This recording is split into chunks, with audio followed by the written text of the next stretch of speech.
And we're live. Hey. All right. Immersion, go. I'm kidding. So, hello, everyone. Thank you for being here.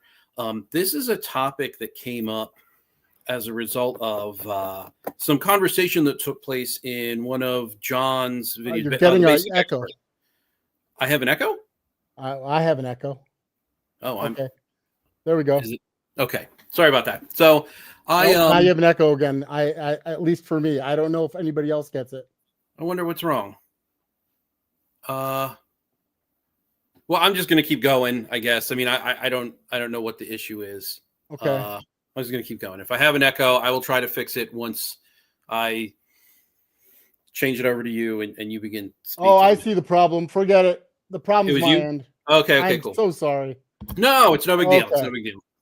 So now that we've troubleshot technical difficulties, this conversation came up as a result of a bunch of comments, a bunch of back and forth comments that I was seeing, that you were seeing in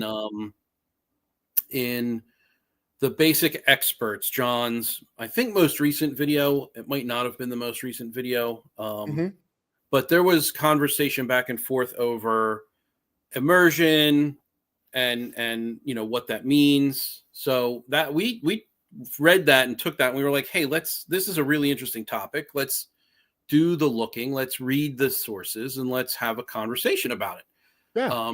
Because I think that it's a particularly interesting topic. I think that it has the tendency to maybe be contentious. I mean, not really. Some people are either yes or no on this. It's either yes, you can, no, you can't. I up front immediately want to, if solid, what is this? If solipsistic is not uttered at least once this convo, I'll be disappointed. Well, there you go, solipsistic. So I think you come from the perspective that immersion is possible. The answer is yes. So there is the answer front loaded. That's the perspective that we're taking moving into this. And the issue becomes defining that term, immersion. Right. So what your perspective, Dr. Saidi, regarding immersion, maybe not defining immersion, but regarding immersion, what's the takeaway? So I think defining immersion is an entirely difficult thing to do, not because it can't be done, but rather because it's who or what you want to use to define it. So, we could look at flow, for example, as a way to define immersion. We could look at, narrative transport theory as another way to define immersion. We can look at, I think it's Brown and Karen's 3 levels of immersion for video games going on there. And all of those are immersion. So it's not hard to define. There's many definitions to choose from. It's which definition you want to go with and why. Yeah. So that's really the point, is which definition you want to go with and why. We have sort of, we've delved into those 3 particularly. Flow state, we've delved into narrative transportation, and we've delved into Brown and Cairns with regard to video games, which I think it really depends on what your purpose is. Why are we using the particular type of immersion that we're using to justify what it is we're trying to justify? That was a really sticky way to say that. So what does immersion exist within a role-playing game? Yes. There are people out there who have said no. There are people out there who have said it's impossible. Some people say it with, they just assert it and that's it. There's no support whatsoever. Right. Some people say it and they support it, but we've maybe come upon, like I've seen it supported through the use of autotilic engagement. And I think you have too. And this again comes out of the conversation that we saw in the basic experts comments. And autotelic engagement. Well, I'll just let you go. And you said you have some slides and I have whatnot. some slides that should have become necessary. I guess. Okay. Yeah, I mean, once again, I think the best way to talk about immersion in role-playing games is to say that there is nothing that stops or precludes the possibility of immersion in role-playing games. Whether or not any given game or session or person gets there is a whole nother thing, if you will. But nothing stops it. And that is, today we're talking about flow. Another day we could be talking about some other form of immersion, but nothing, stops it from being the case. And I just, let me share some screen stuff. Share screen. Hang on, I'm going to switch over to this, share this. So I have just like the characteristics of a flow state as Csikszentmihalyi has them. Oh, I need to share this. Yep, there we go. There we go. And what you can see is, so clear goals and ambiguous. Individuals are aware of the specific results they want to achieve. Once again, in a given scene in a role-playing game, right? If you know your motivations and drives, if you understand the fiction going on, your goals can be very clear. Immediate feedback.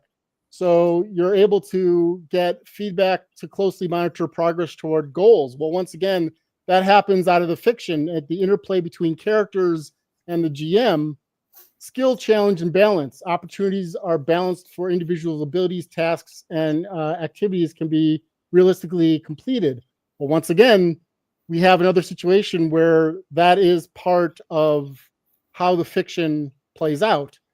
Deep concentration. Well, once again, at least in 4D circles, it encourages that deep concentration and focus solely on the character frame, right? Individuals single-minded, free of distractions. Once again, when we're talking about 4D anyway, we're talking about keeping electronic devices out of there. We're talking about keeping rule books away. We're talking about things that are encourage that serenity characteristic. Personal control. Individuals effectively regulate the activity. Well, once again, when we're talking about co-creation, when we're dealing with elements of interaction and narrative, within that interaction, we're meeting criteria for personal control. Reduce self-consciousness. Individuals are fully engaged in the activity, not their own interests. Well, once again, there's nothing that stops someone from being fully engaged at the character frame. And so they're not thinking about their self frame as much, right? Like you never eliminate it, but it's just not as present or in the forefront of your mind, as it were. Altered sense of time. Individual subjective awareness of time duration is transformed. So here again, this is a quality of being in a flow state, that time dilation effect. And, I have experienced this in my own games that are not 4D, where you look up at the clock and 2 hours have gone by and you didn't realize where the time went. Now, and incidentally, just as an aside, yeah. apologies for the interruption, No. but with regard to narrative transportation, mental absorption or involvement, and also detachment from surroundings are both, they are qualities shared by both types of immersion. I imagine that they would be shared. I mean, I know that they're also shared by Brown and Cairn, and I'm sure that there are other types of immersion that are also, they share these two specific traits just across the board. So yeah, it seems no, not at all. It seems really common to immersion ideas or theories that you might apply. And I think that's because when we look at the experience, when you experience sample and you look at people's experience in various states of immersion, those two kind of qualities or factors keep popping up when they're looked at. And then the last one is this autotelic experience. Individuals are intrinsically motivated to engage in the activity regardless of the outcome. Now, autotelic experience is interesting because it's both a part of the experience itself. So this intrinsic motivation, but it's also seems to be like a precursor to it. Like you need to be intrinsically motivated in order to transform into the autotilic nature of the experience. And to my support, if you will, for the fact that autotilic experience is precursor and part of the experience itself is based on structural determination theory. So I'm self-determination theory. Sorry, I was getting my theories messed up. Self-determination theory.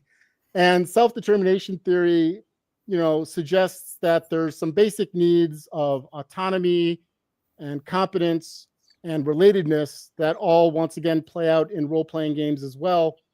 But that basically as you have more of autonomy, connectedness, and relatedness and competence, you become more intrinsically motivated, and that intrinsic motivation feeds that flow state, right?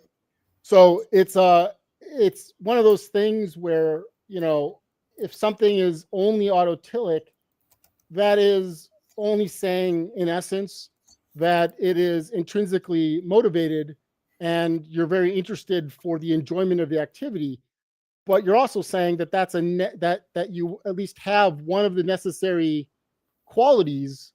At least we look at self-determination theory, one of the necessary qualities for a flow state to perhaps kick in. Very informational. Yeah, I actually want to divert here for a moment to approach something that Brian said in chat. So it's not even a little long. I want to read all of it though. So Stochastic Agency asks, the immersive fallacy argues that players are always aware they're playing a game. With this in mind, is the pursuit of total immersion a flawed goal? Should we be talking about deep engagement instead? And the immersive fallacy, he provides a definition: a misconception that the ultimate goal of game design is to create a perfectly realistic, holodeck-like virtual reality that makes players forget they're experiencing a simulation.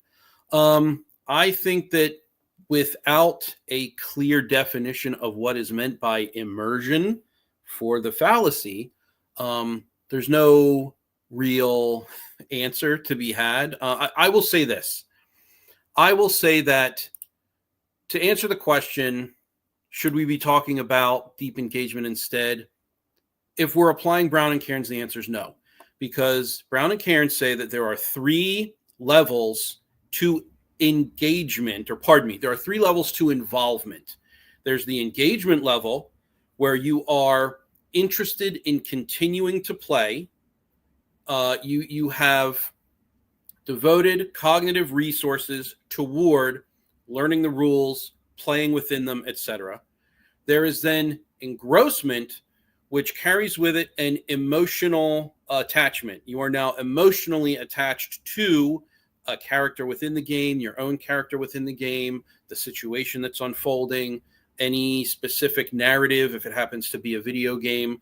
And then there is total immersion, where you are emotionally involved and also unaware of your surroundings to the point where you are now within the particular scenario. You feel like as though you're the main character if it's a video game, or you are your character if you are playing a role-playing game.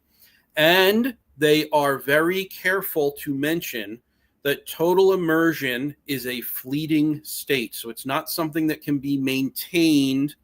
It's very what's the term I'm looking for? It is a very it's a fleeting state. I'll just stick to that. So I don't know if you can really design toward it. I don't know if these are real design concerns. I think that, Mike, you and I have come at this from a player perspective, that it is very achievable within play if you are able to, if you're able to pay attention to these bullet points right here that you've outlaid, then immersion is achievable in play. I don't necessarily think that it's a design concern or should be a design concern.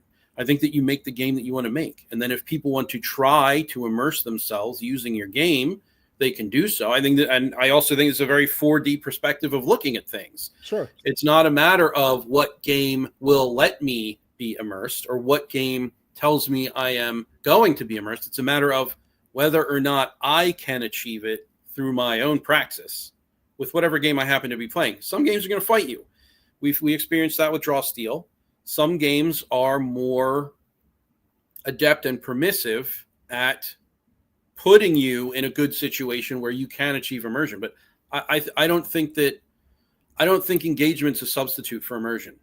I only want to add one thing, something you and I were talking about before the stream started, which is the idea that you can be immersed at different levels, which is to say, if your goal is character immersion, that's one goal. If your goal is game immersion, that's a whole other goal. And you can absolutely achieve a very immersive state where you're in a flow state, when it comes to playing the game, like in Draw Steel is a great example. If you were, talking about tactics above the table, if you were moving minis around in person and things like that, it's easy to become very immersed in the game of Draw Steel as it's laid out for you. And I think that that's something else that gets lost in the conversation. You and I were talking about this, that you think it's something else that gets lost in the conversation because, immersive in toward what frame, right? Yes, exactly. Really, and I even like stratified it because, like you said, we were talking about this behind the stage, and I laid it out I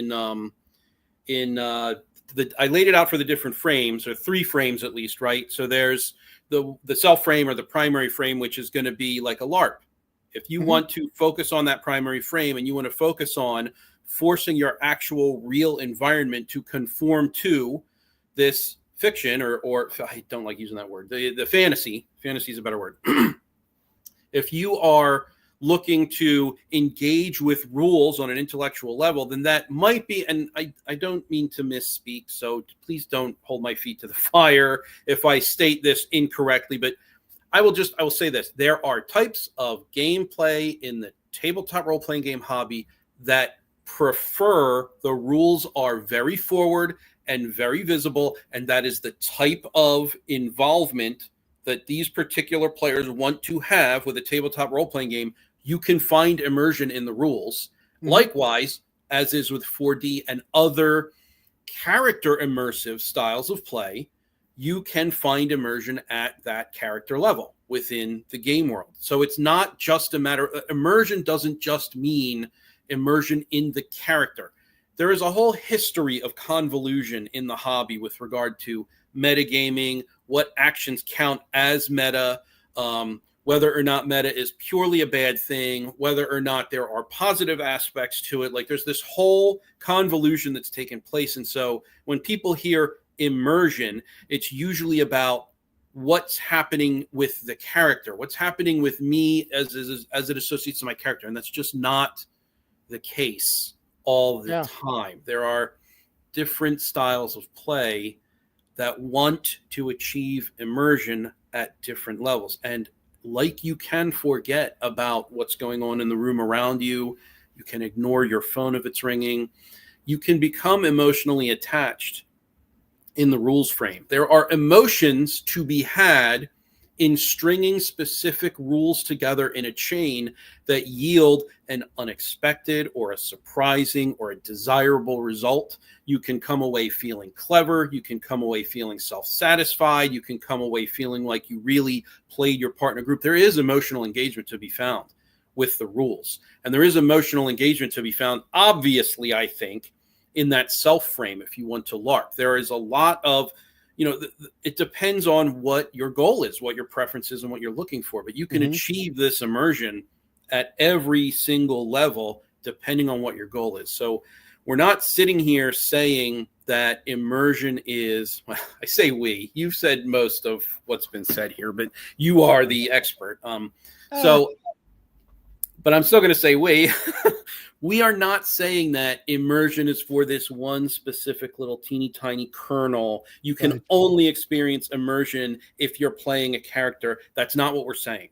What we're saying is, yes, you can experience immersion with the tabletop role-playing hobby and at whatever level you prefer to engage with it. Yeah. And I think then there's a couple other details to run that. You can experience social immersion, which is to say, there's a concept in flow called social flow, where, if you've ever had a really good discussion with someone and time flies by and you're not aware of that and you're not thinking about it, things like that, and you've been in, thinking hard about the conversation, you might experience social flow. Well, that can happen, of course, in scenes in role-playing games where you're having a lot of character interaction and discussion and talk, right? And then the other thing I wanted to hit on is that when I lost it here. When we talk about immersion, there's also individual idiosyncratic characteristics of a person that can allow for more or less immersion in different frames. So, just because one person can't find immersion in a character frame doesn't mean that that's not possible for someone else. There's the autotelic personality is what Csikszentmihalyi refers to it as. And it has characteristics in his estimation that allow for more or less flow state in your life. And, those characteristics are not all as important as the idea that what he's suggesting, which is individual characteristics can permit more or less ability to enter an immersive state, in this case, flow, but it could be other immersive states too. Why not? Right? Why wouldn't that be the case? So let's then do, I'm sorry, I didn't mean to interrupt you if you had more to. No, go ahead. I was just going to go back to chat because there's really a lot of good stuff here. So I'm going to drop my PowerPoint here because we don't need it. Sure. So Daniel, Primeval Fantasy RPG, says, when I realized that, or is there more to this? There's a dash there. Let me see here. No. Okay. When I realized that the old term immersion was too vague, I opted for otherworld immersion to try and quickly point to the experience that we're after. I think that that's reasonable because it's a little bit more. First of all, don't think immersion is too vague. I think that it depends on the application of the term. Mm-hmm. That's where you have to be specific. I don't think the term's too vague. And I think that saying otherworld immersion is a reasonable categorization for what you're aiming for. You are aiming for otherworld immersion, otherwise known as character frame immersion, otherwise known as the reduction of roll distance. There are other ways that you can frame that, but I think that this is a perfectly valid way to frame it. Yeah, sure, Neil, you got it. We'll start from the beginning. Thank you for showing up, man. Well, as it turns out, we solved the problem, so you just missed it. Yikes. Listen on replay. Thank you, Neil. So question here. No, wait, that's the wrong question. I wanted to come up here first. So the term immersion can refer to being present in the world, perceptual, forgetting the rules, cognitive, or becoming the character, emotional. Is the word immersion too broad to be useful? Are we often talking past each other by using one word for many different experiences? I'm going to say that people are using the word incorrectly. If someone is telling you that immersion is forgetting the rules, that is, and I've only learned this word recently, and it was our last stream that I learned it, automaticity. So forgetting the rules is automaticity, not immersion. I think that becoming the character is a type of immersion. And I think that being present in the world is also a part of becoming the character. So I think that there's already vocabulary that we can use to differentiate between these particular scenarios. And so what I would do, which is my typical line, right? I like to use commonly used vocabulary as it is commonly used. And so since we already have the vocabulary to differentiate between these scenarios, we should probably rely on that vocabulary. And you know, kind of the part of the reason I want to do this is to get that vocabulary out there. I'm a teeny tiny channel. Who gives a crap who I am? But I want to at least do my teeny tiny small little part in trying to help encourage the use of this vocabulary that is already existing. It is already cross-disciplinary and generalizable, which means that it strongly supports, rather, the fact that it's generalizable is it's better support for what we're applying it to than were it neologistic. Mm-hmm. So I think, then go I ahead. was going to just add to that. So to use another common word that actually has two different meanings, you know, when we talk about empathy, we talk about commonly emotional empathy and cognitive empathy. So cognitive empathy, bear with me, this is going to get back to role-playing games. But cognitive empathy is when you can intellectually understand the experience someone else is having, right? You don't feel it, but you can see in your thoughts how they could be having that. And then emotional empathy is that where you feel with the other person. So it's more like sympathy in that regard, right? Mm-hmm. Well, if we look at immersion as an empathetic response to your character, right? Then sure, we could think about someone who thinks like their character and feels like their character. But that's not really changing what immersion is. That's just fine slicing the existence of immersion. Yes. So let's go to Brian still run the questions in. I'm highlighting this against my better judgment. And Mike and I have had this conversation. I do not like GNS. I will not. I refuse to use the vocabulary. But you've asked the question. You jerk. So I will read it here. But this is in your words. So, given that many players prioritize tactical mastery, I'm skipping over that, or collaborative storytelling. I believe this is the next one. Right? Yeah. Yes. Is the community's intense focus on immersion simply overvaluing one specific playstyle at the expense of other valid ways to have fun? I don't know if it's at their expense. I think that it is perfectly reasonable for, well, first of all, you can experience, as we've previously explained, you can experience immersion regardless of the prioritization of the frame that you happen to be keying to. So if you are keying to the primary or self frame in a LARP, you can experience immersion there. If you are keying to the rules, you can have immersion there. And if you're keying to the character, you can have immersion there. So I don't think that it's at the cost of anything. I think that we need to get better at diversifying our perspectives on our preferences.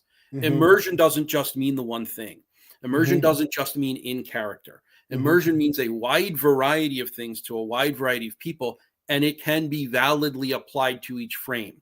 So I think what we need to start talking about is the application of the term and not necessarily whether or not the term applies in the first place. The term applies in the first place, regardless of what your goal is, regardless of where you have the most fun, be that with the rules, intellectualizing, figuring things out, how they work together, whether it's LARPing, actually being performative, or whether it's in the character frame and wanting to feel like you're there. Immersion applies. So I think that's really, that's at least how I'm going to answer the question. I would look at it as sort of, I kind of reject the premise to the extent that you can be involved in the game. You can be involved in the narrative. Now, we're not prioritizing, no one's, 4D perspective prioritizes a in-character type of immersion, but that's not the only way to be immersed, as you've talked about, and that's not the only way to role play, as we've talked about before. So I don't see that as prioritizing one over the other. Fundamentally, where you get your fun from when it comes to role playing is your idiosyncratic sort of thing. You know, we all might participate in role playing games for different reasons, and we get entertainment value from it for different reasons. But I don't think any of that is over focusing on one type of immersion over the other. I agree with that. I agree. So I think that it really depends on, as you said, as I've said, it depends on your application of that term. Depends on your perspective, where you want to have the fun, and how you arrive at that immersive experience. Be it, I've already restated myself 75 times. I'll stop there.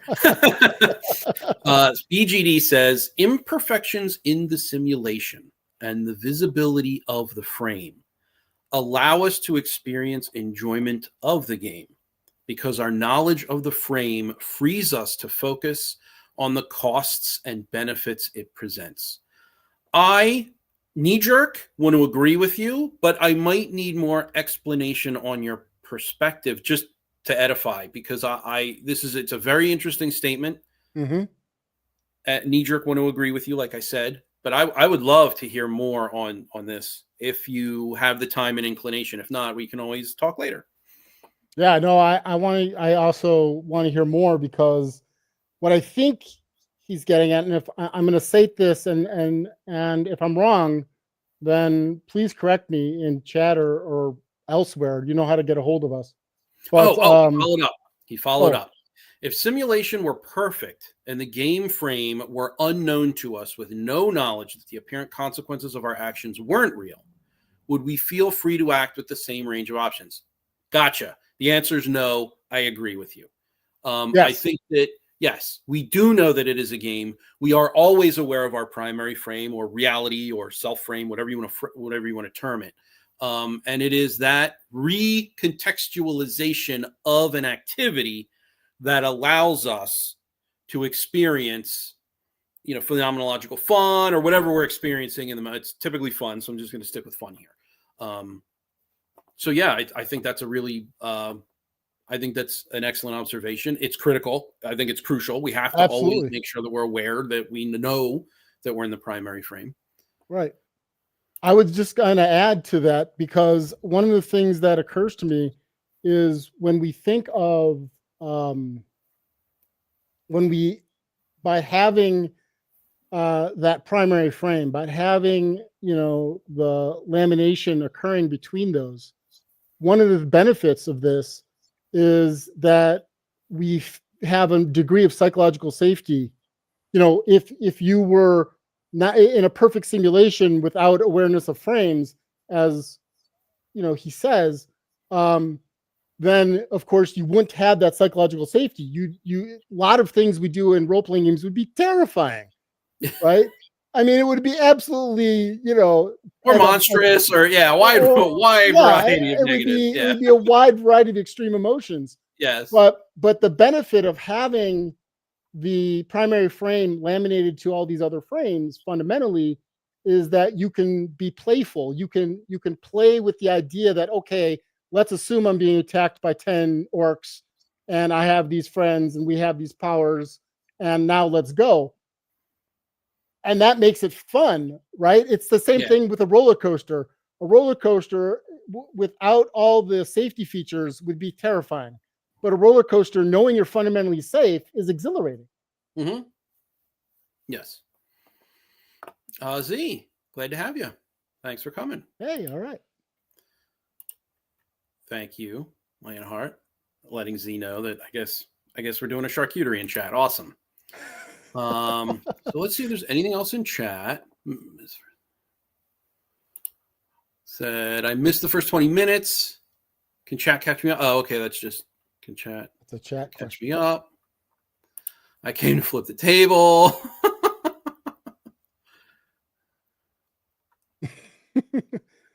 So let's see. If you have something you want to continue on, if you have there was there's a question coming. You'll get to it. I'm not worried. Okay. So let's see here.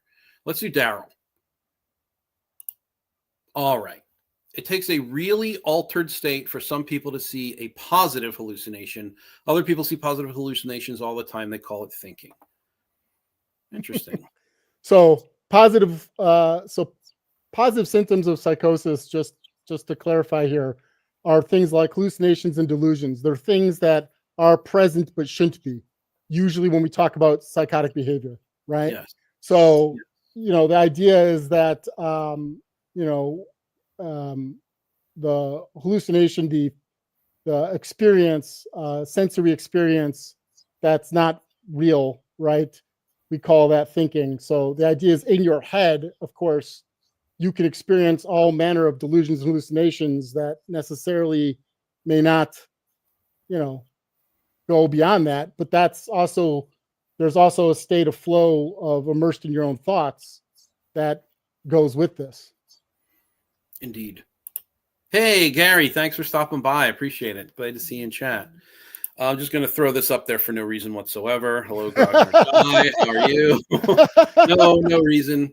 Nah, completely just because it was there.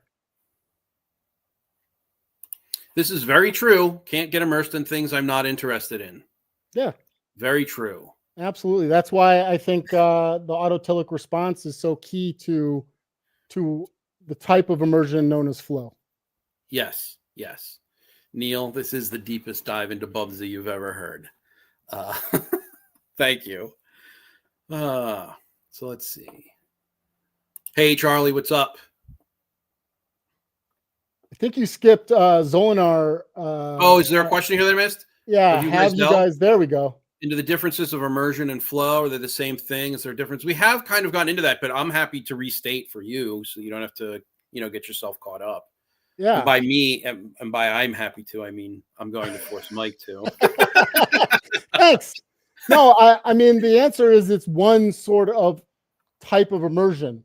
So the answer is it's one thing. It's one way in which we can measure or define an immersive state as flow.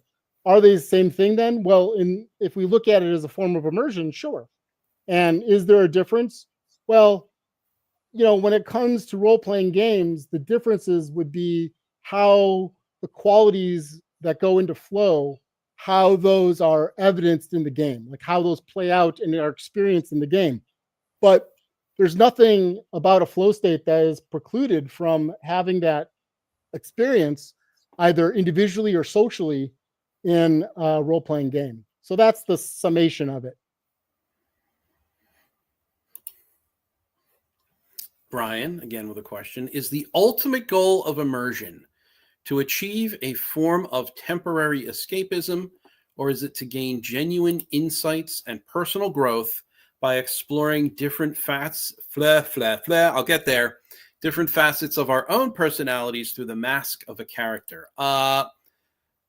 Super cop-out answer. This is going to vary by person, right? So maybe someone is, we'll say, overly concerned with young and Jungian traditions, and maybe they want to experience some archetypes in their role play. Maybe, and this is a very valid way to do it, maybe you are concerned with phenomenological fun, and this is how you experience your fun. I think that it is a very, and I have a video on this, what did I call it? Fun in games, I think is what I called it. And it's very, it is not the only concern to designing or playing a role-playing game, but it is a concern to designing and playing role-playing games. And so I think that it's going to depend on an individual basis. Some people are going to want to achieve that temporary escapism. They're going to want to feel like they're, being there to escape the kitchen table that they're at, the rough work day that they had, the bad relationship that they're experiencing, whatever it happens to be. Though there are healthier ways to deal with those situations. I'm not saying that is a good way to deal. Like, there's good escapism, there's bad escapism. That example was very bad escapism. But I think that it will depend on the individual. I think that frequently multiple goals can be cited for wanting to engage in an immersive experience, let alone this immersive experience. I only want to add to that by saying I think that the question offers up what's sometimes referred to as a dichotomous outcome, and I don't think it needs to be dichotomous. I think people engage in immersive play for a variety of reasons. Those might be two of them, but there's plenty of other reasons. And sometimes, I have a friend that years ago we played a game that I ran, as it turns out, in 40K world called Dark Heresy, and he played a priest, and he explored philosophical ideas of belief and of faith and things like that through this character.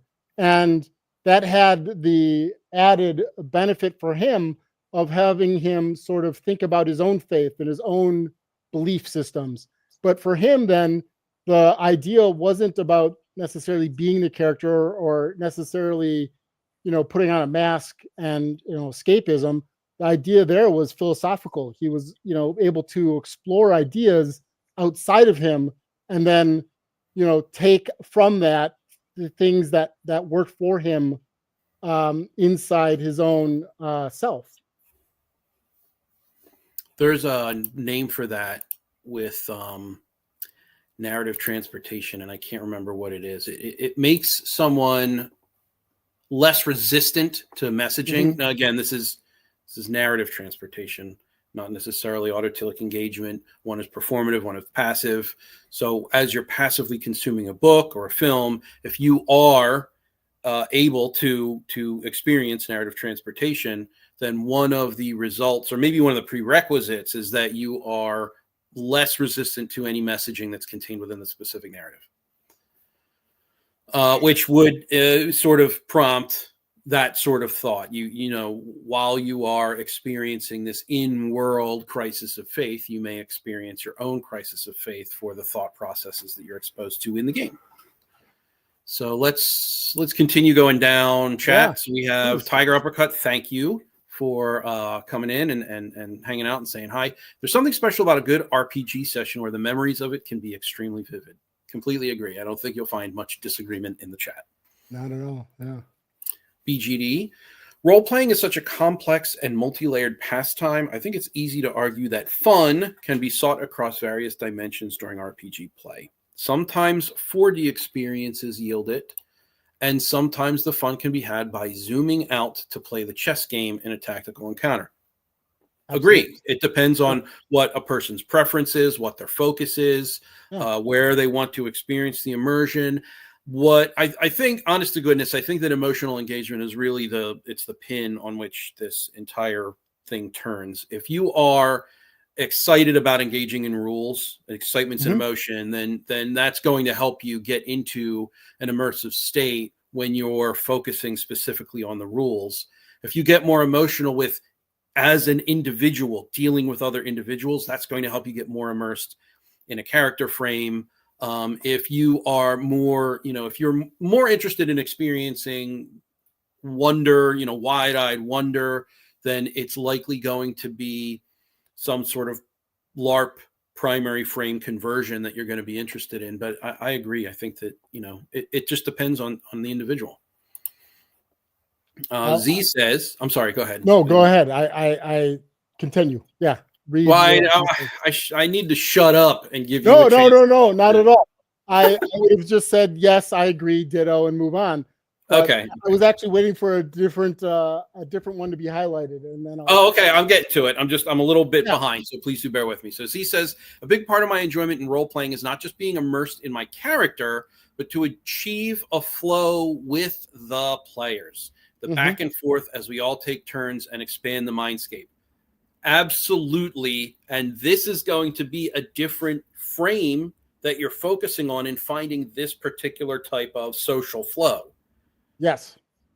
Yeah, I was just going to use the word social flow because Csikszentmihalyi puts out this idea of social flow, and that seems to be what you're shooting for there, and that's cool. That's excellent. That's something that RPG, I think, it's not the only way to do it, but it's uniquely situated to accomplish it.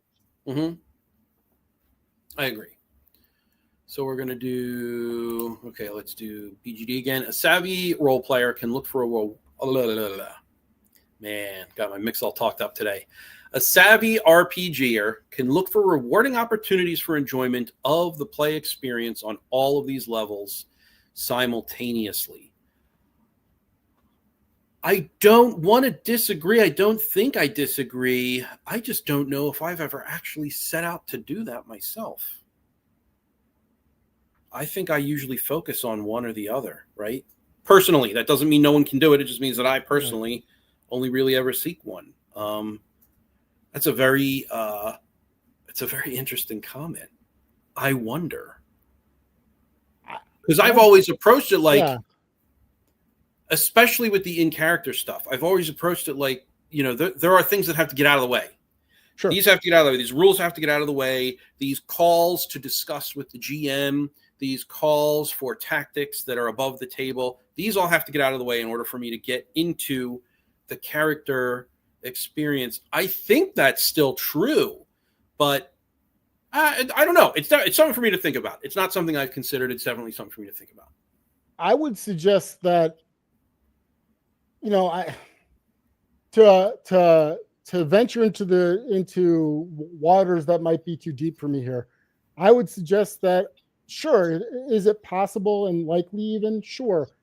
But I think that it's a matter of degree because, different, we interact with the different frames and therefore find rewarding opportunities, as BGD says, from the different levels to different degrees. Like, I'll flash back to 4D because, we're fluent with that.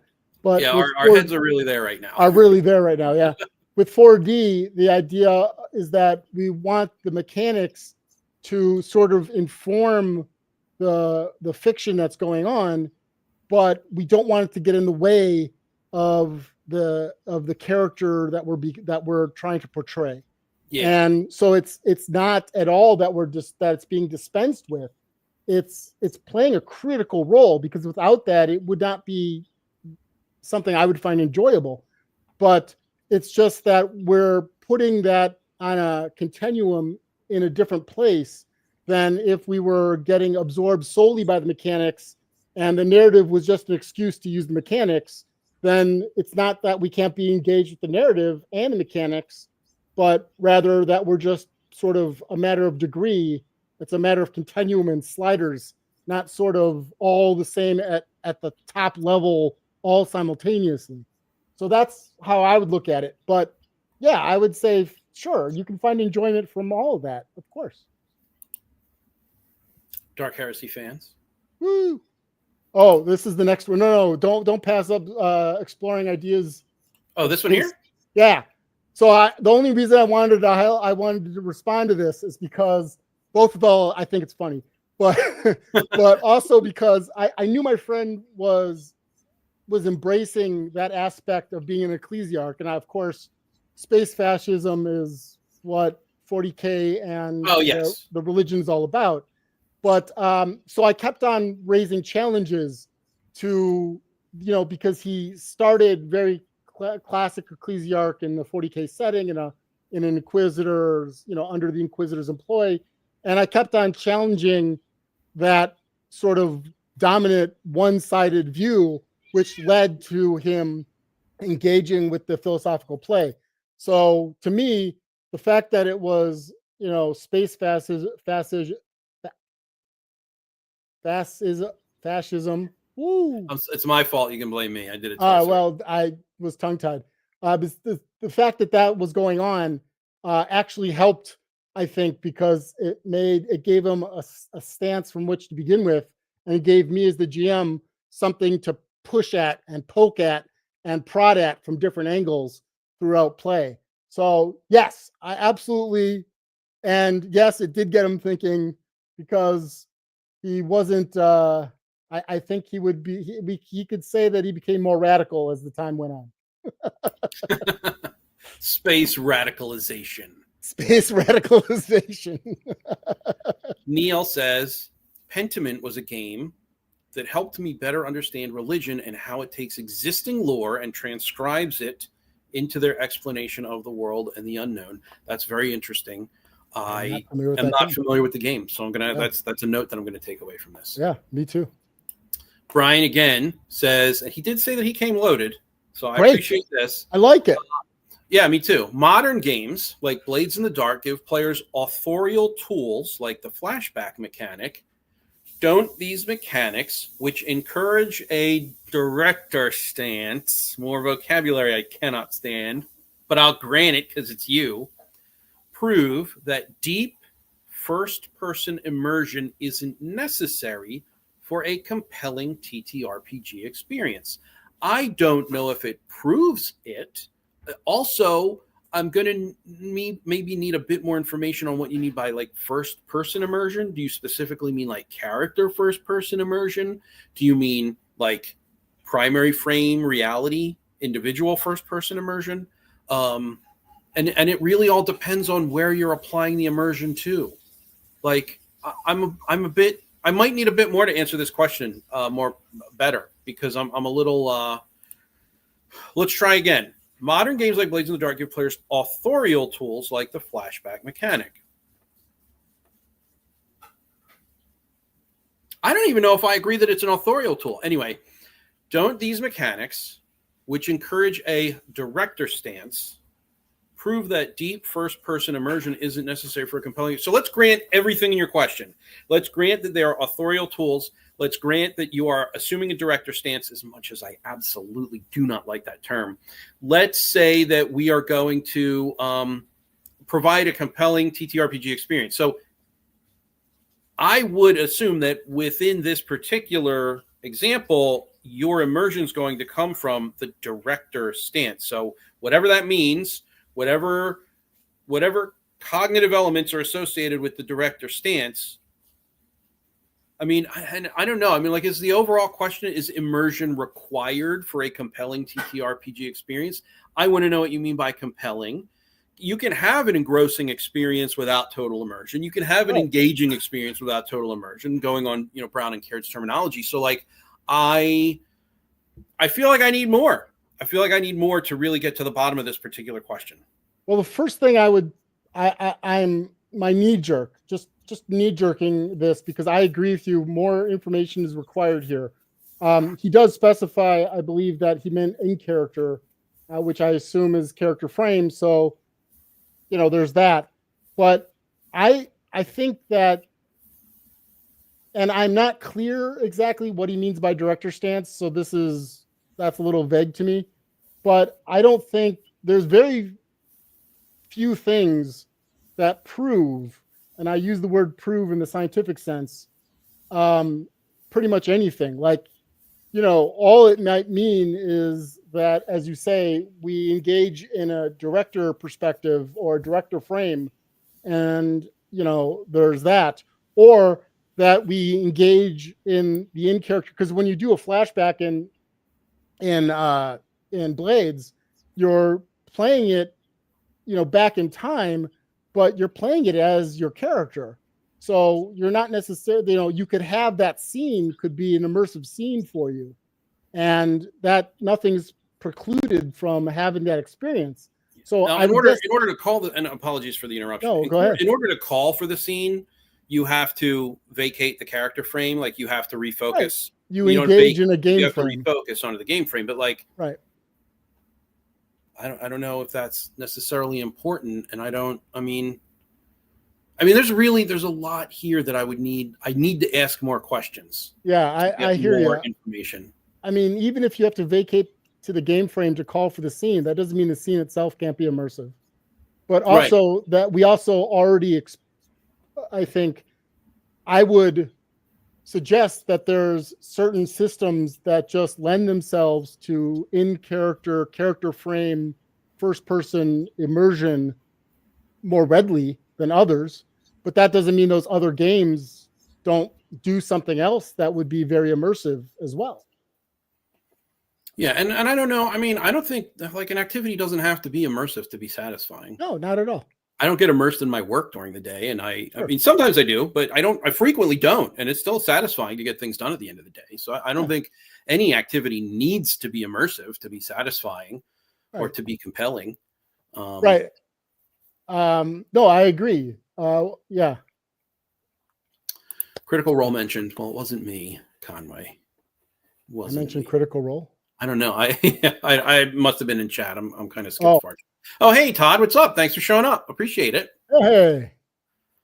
Then we have, let's see.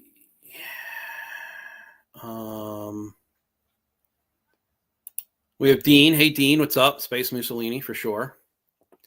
Love it. So I don't know if this is the case. Maybe useful to compare or contrast immersion with serious movies, novels, with RPGs. I don't know, because it's a different kind of consumption.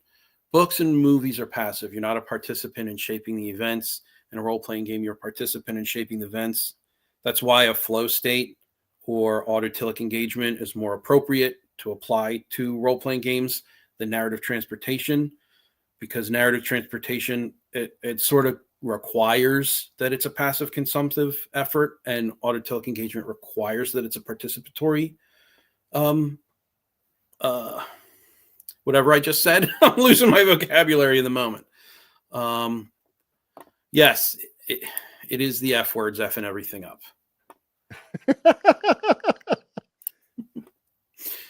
Z says, with Pathfinder, we use mechanics to inform the role play of our characters and inform the world. My dwarf has the feat Poison Minion, and that says so much over Drow society using body modification. Yeah, sure. Absolutely. And that's a really good perspective to take, is that the mechanics are going to inform the world, the imagined world that you're in, and they should. It should. I mean, isn't that the idea when you're playing like a priest of some god? You want to embody that god's elements, otherwise what kind of priest are you? Yeah. That it should inform how you play that priest, or what kind of motivations and goals you have. Yes. To powder, Brian. I will grind them to powder. Of course, I'm just kidding. Like we have had all these conversations before, Brian and I, and Runeslinger, and like I'm totally cool with whatever vocabulary they just use, just being a jerk, because I don't know, because I can. BGD, to clarify whether or not one can enjoy the game in multiple dimensions simultaneously, I'd wager one cannot. I think it's both possible and valuable to monitor all frequencies simultaneously. Is there it doesn't. There's got to be a continuation, yeah. Yeah. There it is. For specific opportunities that they arise. It's like one down. It's down. Yeah. Wow. Blind. Of course, it's right in front of me. For specific opportunities as they arise. Let me try that one more time in totality.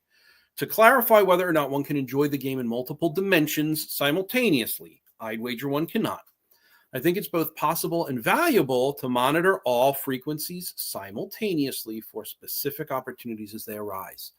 I see. So you have it's a very frame holistic approach to the way you like to play role-playing games. You are in the primary frame looking for an opportunity within the rules and within the character in order to take advantage of any opportunities that that present themselves for immersion. Now I get where you're coming from. And I think that that's a very interesting way to approach the game and to play the game. I think that it is, like I said, pragmatic. I think it's frame holistic. I think it's quite interesting. I was going to say it's pragmatic. It's taking. Yeah, it is very pragmatic. Yeah, opportunity where it arises. I actually, think that it lets you roll with the punches, if you will, more accurately, especially useful for when you're at cons or something like that, where you get different GMs and different other players around you, finding your opportunities, right, to engage and find enjoyment as they present themselves is really the secret to enjoying those kind of games, I think. Mm-hmm. Mm-hmm. Yeah. So Z says, I disagree that constantly stopping the game to talk out of character and mess about with the scenes with flashbacks for the world to make sense, that you get a compelling experience. So he doesn't like flashbacks in Blades in the Dark. Reasonable statement, reasonable take. In fact, your compelling TTRPG experience effectively harms the RP elements of TTRPG. I think that it it harms the 4D style Right. of play because of how holistic that style of play is. I think it absolutely harms the 4D style of play.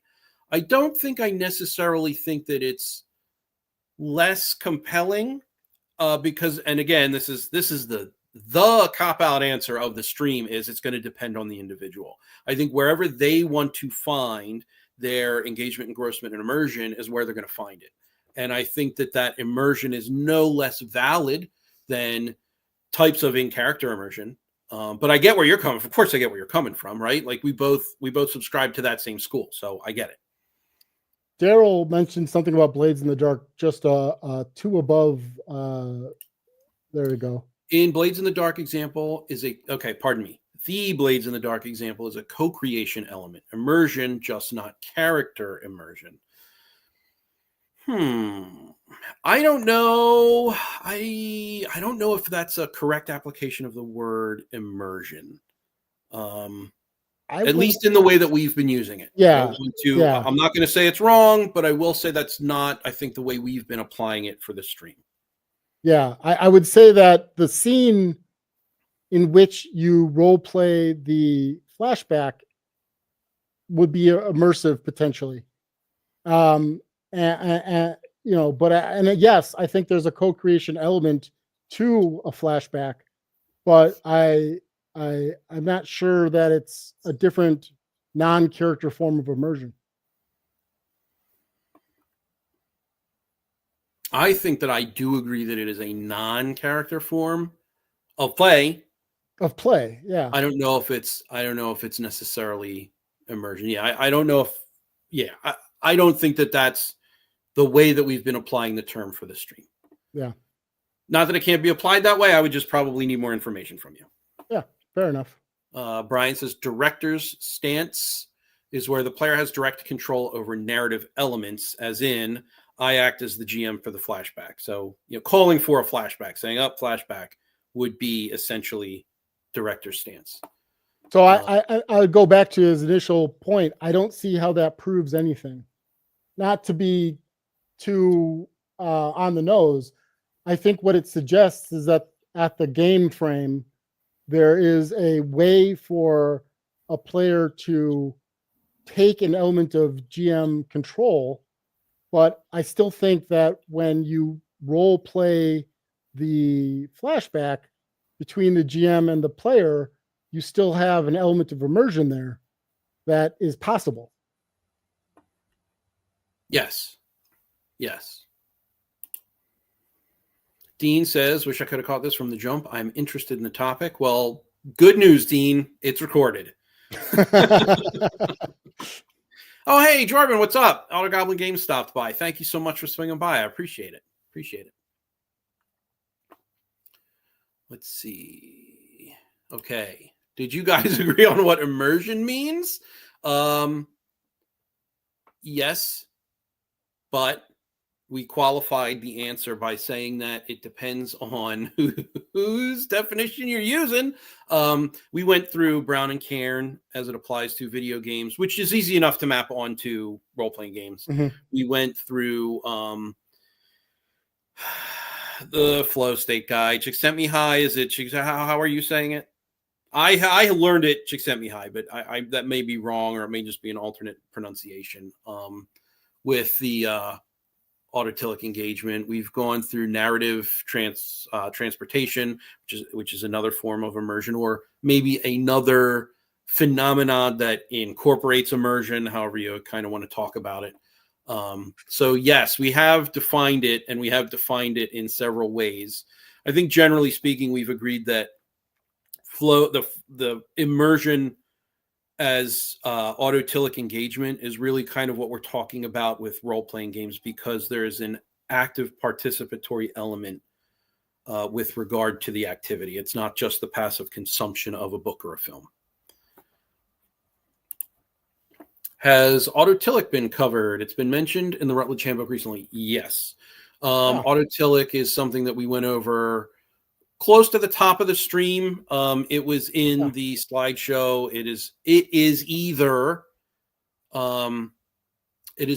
a step, an important essential step on the path to immersion, or it occurs simultaneously with immersion, it occurs simultaneously with immersion. So yes, we did absolutely cover autotelic engagement. Yeah, and just to say that, autotelic engagement is very much related to intrinsic motivation, and of course that intrinsic motivation it seems to be important in order to achieve a flow state, and of course autotelic engagement is part of a flow state.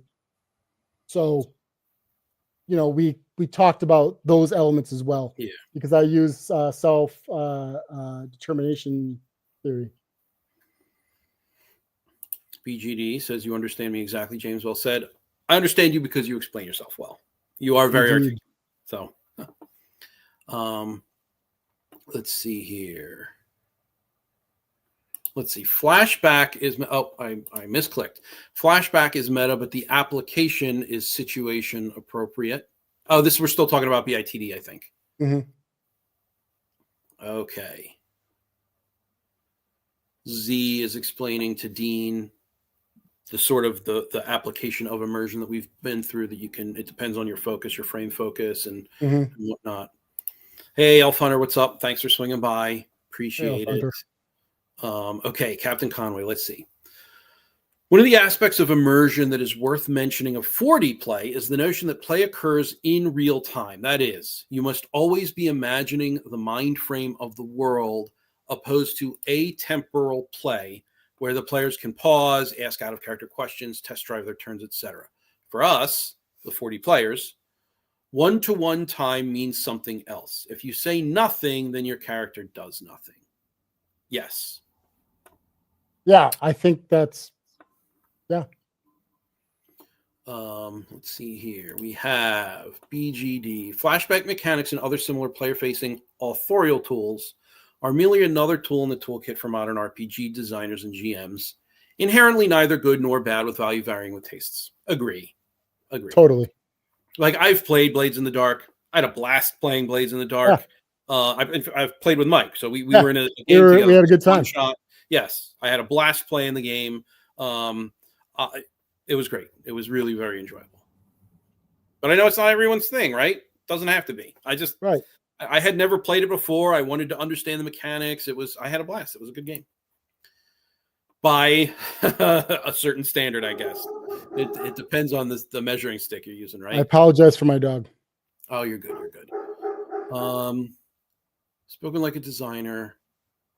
But not all mechanics are fit for purpose. When we talk about role-playing games, I want the rules to improve the role-play. Not every design is fit for that purpose. That's Conway. They're inherently better if your intent is to role-play. One does not role-play atemporal entities that vaguely exist. Oh, okay. So I guess this is a conversation that's ongoing.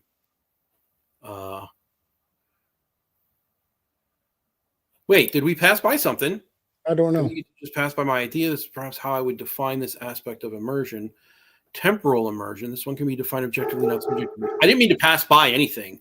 I'm gonna scroll up. Oh, I see. When I was reading the comment, I guess I didn't focus on the play taking place in real time. I didn't mean to pass by it. I didn't mean to, dismiss it or not focus on it. Deep apologies if that is how I came off. So here you say, good that you two, well, right. This is perhaps how I would define this aspect of immersion. Temporal immersion. This one can be defined objectively, not subjectively. So I would be interested in learning more about this. There is definitely in most types of immersion, there is that idea of mental absorption or involvement, which is that you are focused on what you're doing. You're totally absorbed in what you're doing. Other things seem to go away, but also the detachment from the surroundings, in that you don't notice how much time is passing, etc. So, okay, here we go. When I say pass by, I don't mean pejoratively. It was a tacit approval, which is big coming from a scholar like you, Bacon. Oh, okay, cool. Gotcha. I don't know if I'd call myself a scholar, but I absolutely appreciate the praise. I will take it as such. So let's see what Dean says. Autotilic flow, narrative transportation, excellent stuff. Psychology as applied to TTRPGs, all deeply subjective, would you say? You are the PsyD, Mike. I would let you answer that. I would say the answer is it's in flux. It's neither subjective nor objective. It's a lot of this is unknown. I mean, I'm in a level when I am talking, when I've looked at the research, and Bacon can attest to the amount of research I did for tonight's conversation. I looked for RPG specific things, and the problem is, frankly, it's an issue of money, right? There's not a lot of money floating around to research RPGs. So what you get is not a lot of ability to directly take some of these ideas and relate them directly to role-playing games. So what I'm doing, and I'll own this, is a great deal of saying it's possible, meaning that there is nothing precluding things from occurring. But I can't, stand on my high horse and state objectively that this has occurred or does occur. I can only say it's entirely possible to occur because I don't have any research to stand on. So to that extent, it's subjective in the sense that it's my belief or opinion that I'm advancing. But the only reason I can't make it objective is because we need more money in RPG research. And the money that exists right now seems to be focused on RPGs and therapeutic tools and things like that. There's not a whole lot of RPG research from the standpoint of just looking at immersion or immersion types or measuring things like that. Indeed. So I think informationally, it was really kind of dense and tightly packed, but the involvement with chat, the questions that were being asked, the conversations that broke out, really, really fantastic. Dean says, cool. Thank you, sir. Sure. So this might be a really good place to stop. I will restate that, yes, immersion is possible in tabletop role-playing games. It is possible in whatever frame you key to with regard to play, whether that is the primary frame in LARPing, rules, the character frame. There are a wide variety of ways to experience that autotilic engagement, which will either coincide with or give way to the immersive state. I think we've also explained how the immersive state is fleeting. It's not constant. It's not consistent. And that comes from Brown and Cairns. We've discussed how it is different from narrative transportation, and that it is currently, unfortunately, being misapplied. I think that it's being pigeonholed in modern TTRPG hobby discourse. It doesn't just mean the one thing. Right. And you need to be specific with your application of it in order to, you have to map it correctly. It's with anything. You have to map your terms correctly in order to properly convey the ideas that you're trying to convey. So it's not just a matter of in-character play, though it is a matter of in-character play. It's not just a matter of rules forward play, though it is a matter of rules forward play. So, Mike M, let's see. Mike M, give Bacon some citations to share. Bacon, if you got some, you need to give them up. I actually have them all, so I'll be happy to give them up. Yeah. And let me see here. Z, just I don't want to skip over this because it's good stuff. I've posited in my live streams that the game aspect in TTRPGs have been more effectively served in video games. More complex, more engaging, more rewarding, more immersive. People say they want balanced encounters and solve puzzles through mechanics, may they be combat or social, but doing math via pen and paper is an inferior experience to just playing Baldur's Gate 3 or a World of Warcraft dungeon run or raid. I think that's a valid perspective. Yeah. There are likely people out there who hold a different perspective than that, but I think that, that's a very valid perspective. And incidentally, gamification of learning based just on what Z is saying is showing a great deal of engagement with the learning concepts. It seems variable whether or not they learn the concepts, but a great deal of engagement with the concepts anyway. Yeah, yes. So Z also says, I do not joke when I recommend to those people to play Divinity Original Sin 2 in multiplayer if they wish to have immersive combat encounters. Conway says, oh, they're still discussing. They're talking, yeah. Yeah. Ever check out Verveka? No, I have not. I don't know if that was a question to me. Oh, okay. It must have been an interesting stuff on Flow. We'll have to look it up. Yeah. I'm very interested to continue to dig into this topic, to continue to learn, and to continue to, broaden the vocabulary, apply it to the hobby in hopefully correct ways. I think I've been successful thus far, but, every now and again, you kind of fear that you're using something wrongly. I also wanted to just add that, first of all, I too want to check this out. I've been focused on Csikszentmihalyi because that's where the flow construct came from. Yeah, he invented it. Yeah. Proposed so it. I've not gone too broad. I've stayed rather narrow and deep versus, broad sampling things. But if Verveki has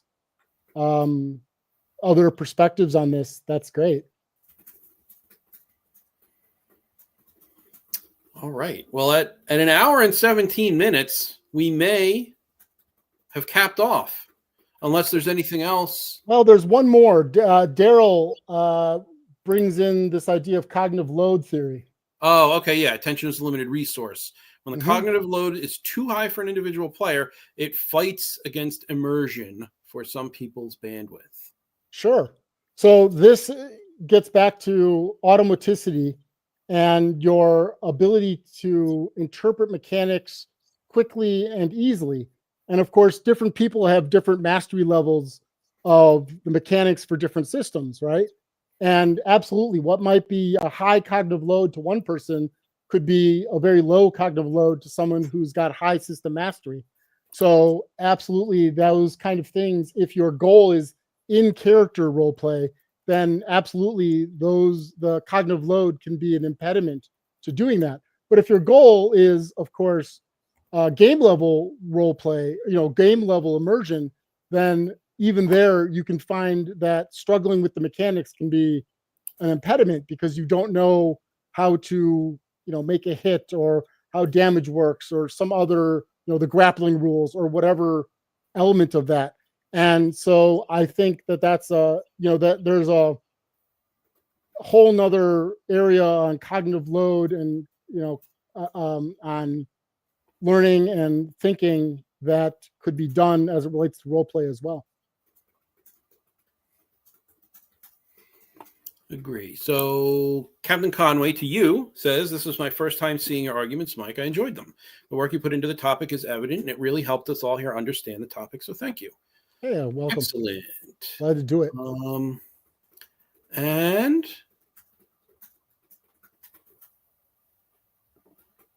I think this is a good place to close, right? I think we got the ideas out there.